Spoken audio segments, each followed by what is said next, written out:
Good evening friends. నేను నిన్న ఈరోజు ఇంట్లో బుద్ధిగా టిఫిన్ చేశాను. చేస్తే పొద్దున ఒక కామెంటు దోశ తిన్నా, దానికి బయట నుంచి తెచ్చుకున్న తలకాయ నొప్పి అని చెప్పి ఇంట్లో తింటున్నా కదా, చండాలమైన కామెంట్ పెట్టారు. అందుకని నేను ఇంకా ఏది చేసినా మనకు గిట్టిన ఏదైనా కామెంట్ పెడతారు. చాలామంది బాబాయ్ తగ్గిపోతున్నావు, నువ్వు బాగా తగ్గిపోతున్నావు బజార్ని అన్నారు. ఇక్కడ నాకు షుగర్ ఉంది కాబట్టి ప్రోటీన్ ఫుడ్ తినాలని చెప్పి నేను సాయంత్రం దాకా ఇవాళ గ్రహణం అని చెప్పి సాయంత్రం దాకా నేను ఇంట్లో పనుకొని 7 గంటలకు బయలుదేరి బయటికి వెళ్ళాను. వాటర్ క్యాన్ తీసుకొని వస్తా మా ఇంటికి దగ్గరలో ఒక రెస్టారెంట్ ఉంటే కేజీ బిర్యానీ తెచ్చుకున్నాం. అది తచ్చింది బట్టన్ చేసి నాకు దోశ తిన్నాం కదా, పొదుగుమంట దోశ తిన్నాం. ఆకలి అవుతా బాగా ఆయన చెప్పి ఏదైనా స్నాక్స్ లెక్కలో తెచ్చుకుందాం అని చెప్పి చికెన్ 65 చిల్లీ చికెన్ తెచ్చుకుందాం అని ఒక రెస్టారెంట్ కాడికి వెళ్ళా.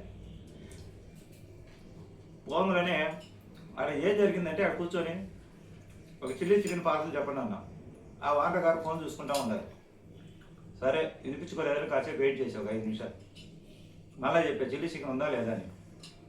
అతను ఫోన్ చూసుకుంటామని సమాధానం చెప్పలే. నాకేమనిపించిందంటే నేను ఒక యూట్యూబర్ని, నేను ఎక్కడ కొత్త రెస్టారెంట్ ఓపెన్ చేసినా ఏ హోటల్ అని మాకు యూట్యూబ్ కోసం వీడియోల కోసం మా సబ్స్క్రైబర్లు తెలియాలి కాబట్టి వెళ్తుంటాం. మరి వాళ్ళు వీడియోలు చూసారో ఏమో తెలియదు మనకి, ఇంకా లేకపోతే వాళ్ళు వినిపించుకోలేదో నాకు తెలియదు, కానీ సమాధానం రెస్పాన్సిబిలిటీ అయితే రాలా. ఇంకా నాకు ఏమంటే బాధ అనిపించింది. ఈ రెస్టారెంట్ ఇప్పుడు నేనుండే ఇంటికి దాదాపు 2 కిలోమీటర్ల దూరం ఉంటుంది, 1.5-2 కిలోమీటర్లు ఉంటుంది. ఫోన్ చేశాను అతనికి, రాన్నా తొందరగా కట్టిస్తాను రమ్మన్నది. అంటే నేను వస్తున్నాను, చిల్లీ చికెన్ 65 ఉందంటే మన దగ్గర ఆల్వేస్ ఎప్పుడు ఉంటుంది, మీరు ఎప్పుడే రావచ్చు అన్నారు. అయినా ఒక మాట ఎందుకని మెసేజ్ ఫోన్ చేశారు, రండి సార్ అన్నారు. అంటే మన ఫోన్ నెంబర్ ఫీడ్ చేసుకున్నారు వాళ్ళు. అంటే రెస్పెక్ట్ కోసం 2 కిలోమీటర్లు పోయాను అనమాట. ఎంత పెద్ద వ్యాపారస్థం పెట్టుకున్నా, బిజినెస్ పెట్టుకున్నా వచ్చిన కస్టమర్కి అంటే మన దగ్గరకు రాని కస్టమర్ని కూడా రాబట్టుకునేలా ఉండాలి.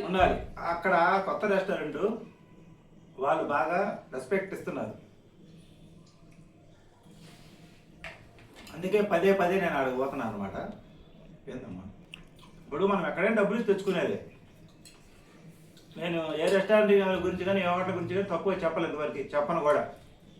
ధర్మం కాదు.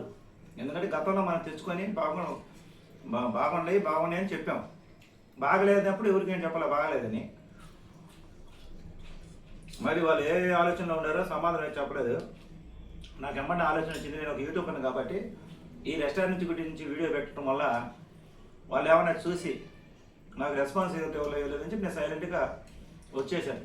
అంటే ఎట్లయినా కొంచెం అవమానమే కదా మనకి, డబ్బులు ఇచ్చి తెచ్చుకునే కాడ ఏముంది, మనం ఎవరి దగ్గర ఇంతవరకు ₹1 తీసుకోలేదు.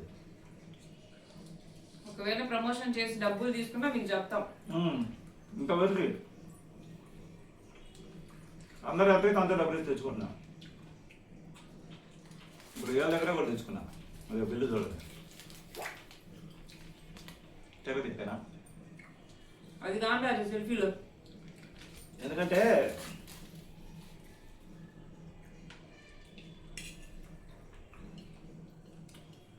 నాకు కొంచెం బాధ అనిపించింది. ఇదేదా బాబు అనగా డబ్బులు తిన్నానా లేకపోతే బేరాలు అడిగారనా?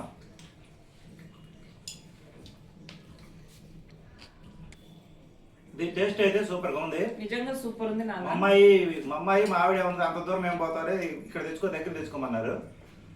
కానీ నాకు మటుకు అక్కడే తెచ్చుకోవాలండి. అదే మనం ఏం కోరుకుంటే అదే జరిగింది కదా.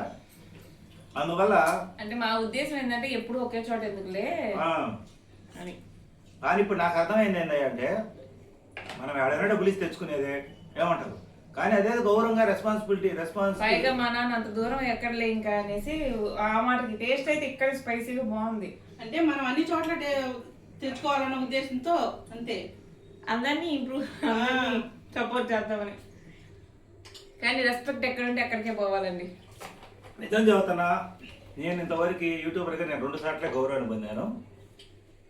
టిఫిన్ హోటల్ ఆల్తాఫా వాళ్ళు రెస్పెక్ట్ ఇచ్చారు. తర్వాత ఈ రెస్టారెంట్ పేరు మాట్లాడి గుర్తు బిఎంకే రెస్టారెంట్, వీళ్ళిద్దరే ఒక నన్ను యూట్యూబర్గా గుర్తించారు. ఆల్తాఫా ఫస్ట్ తీసుకోండి సార్ ఇబ్బంది లేదు తీసుకొని పెట్టండి అన్నారు. తర్వాత ఈ బిఎంకే రెస్టారెంట్ ఆల్తాప కిచిడి పరోటా, వీళ్ళ దగ్గర బిర్యానీ, వీళ్ళిద్దరు రెస్పెక్ట్ ఇచ్చారు. మిగతా మనం ఎక్కడ పోయినా గుంపులో పోయిందా, అందువల్ల మనకు రెస్పెక్ట్ ఇచ్చే వాళ్ళకి మనం సపోర్ట్ చేయడం అనేది ధర్మమైన మార్గం అని నాకు అర్థమైంది. ఏమంటారు మీరు? మా నాన్న వెళ్తే కేజీ బిర్యానీ తెస్తానని వెళ్ళాడు కాసేపు. కేజీ బిర్యానీ అది కూడా బాగా, నాకేం ఆకలి అవుతుంది, బాగా తినాలి. వాళ్ళేం బట్ వాళ్ళకి వల్ల మనకి ఇబ్బంది ఏం లేదు, వాళ్ళది టేస్ట్ బాగుంటది, వాళ్ళది సూపర్ టేస్ట్ కూడా. కేజీ బిర్యానీ కూడా ఇప్పుడు బాగుంటుంది. మనం ఏమి ఎవరికి సపోర్ట్ కాదు, ఎవరికి విరోధం కాదు. ఎవరి దగ్గర వరకు తీసుకొచ్చుకోవట్లే, మనం డబ్బులు ఇచ్చే తీసుకొచ్చుకుంటున్నాం. ఇందాక నేను దోశ తిన్నాను కాబట్టి బిర్యానీ తెచ్చుకోవాలి, అది కేజీ బిర్యానీ తెచ్చుకోవాలి. కేజీ బిర్యానీ టేస్ట్ బాగుంటది, భలే ఉంటుంది అది కూడా.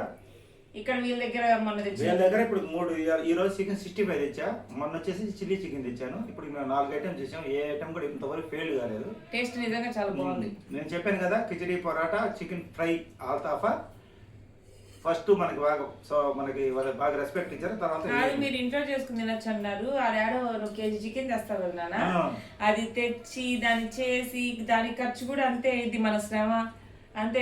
వీళ్ళు నీట్ గానే చేస్తున్నారు, టేస్టీగా. ఇప్పుడు నేను ఎందుకు తెచ్చుకొని తిన్నానంటే, నేను సరే మమ్మల్ని చూసి ఇబ్బంది పడుతున్నాను కొంతమంది అని చెప్పి మామూలు ఇంట్లో చేసుకుని తిన్నా, దానికి కూడా చెడ్డ కామెంట్ పెట్టారు, ఇంట్లో తినే దోశ కూడా పెట్టారు. మన కోసం మనం మా కోసం మేము బతకాలి, ఎవరిని మెప్పించాల్సిన అవసరం లేదు. రియాలిటీగా ఏది తినాలనుకుంటే బ్రహ్మానందం గారు అన్నట్టు, నువ్వు జీవితాంతం త్యాగం చేసినా నేను మంచోడు.